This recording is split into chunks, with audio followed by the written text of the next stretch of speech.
9 بهمن 1402 انقلابی بزرگ در صنعت تکنولوژی و پزشکی جهان. بالاخره ثروتمندترین آدم روی زمین ایلان ماسک به یکی از آرزوهای خودش میرسه و خیلی از بیمارها و انسانهای روی زمین رو برای ادامه زندگی امیدوار نگه میداره. برای اولین بار کاشت تراشه مغزی توی سر انسان.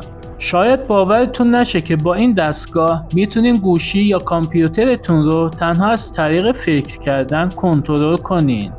و مهمتر این که این تراشه میتونه در درمان بسیاری از بیماری‌های مربوط به مغز، حتی نابینایی و کمبینایی مؤثر باشه که توی ادامه توضیح دادیم. ایلان ماسک اسم اولین تراشه خودش رو تلپاتی گذاشته که قبلا توی مغز خوک و میمون با موفقیت آزمایش شده. جالبه که بدونین یه نخبه ایرانی توی سال 2015 ایده تراشه مغزی رو مطرح و شرکت نورالینک رو تأسیس میکنه.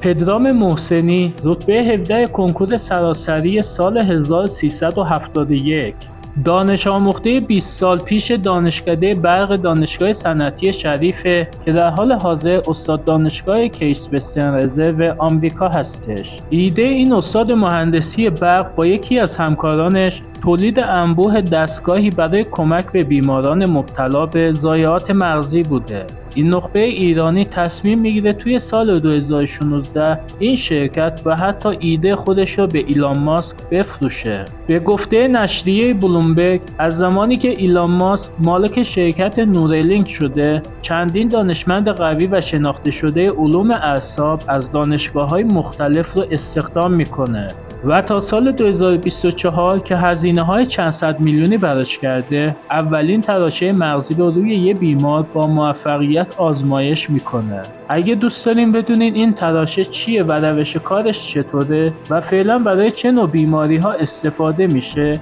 لایک کنین و ادامه ویدیو همراهمون باشین. قبل از بررسی نحوه عملکرد تراشه نورالینک، بهتره یه نگاهی به مغزمون بندازیم. مغز انسان پر از نورون‌ها یا همون سلول‌های عصبیه که سیگنال‌ها رو به سلول‌های بدن مثل ماهیچه، عصب، غدد و سایر سلول‌های عصبی منتقل میکنه. هر نورون از 3 بخش دندریت، هسته و آکسون تشکیل شده که هر یک عملکرد خاص خود رو داره. دندریت سیگنال‌ها رو دریافت میکنه، هسته اونا رو پردازش و آکسون اونا رو به سلول‌های دیگه‌ای انتقال میده. ارتباط نورون‌ها باعث تشکیل میدان الکتریکی شده که با یه الکترود میشه این جریان‌ها رو ثبت و پردازش کرد.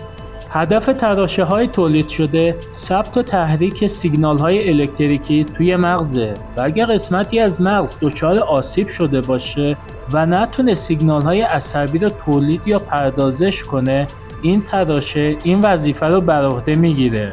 جالبه که بدونین این تراشه ها توسط ربات به مغز انسان وصل میشه و هنوز براشون قیمتی مشخص نشده و تا زمانی که روی چندین نفر آزمایش نشه و خطاهاش برطرف نشه به تولید انبوه نمیرسه.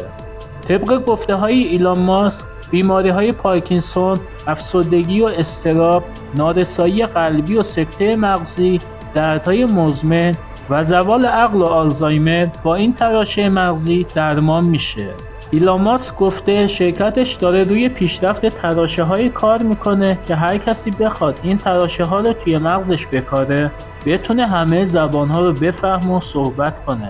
یعنی شما میتونین به راحتی به هر زبانی که میخواین صحبت کنین و نیازی نیست دیگه هیچ کلاس زبانی برین. امیدوارم از این ویدیو خوشتون اومده باشه و اگه نظری دارین لطفاً توی کامنت ها برامون بنویسید و حتما کانالمون رو سابسکرایب کنین و زنگوله رو بزنین تا ویدیوهای جذابمون رو از دست ندین.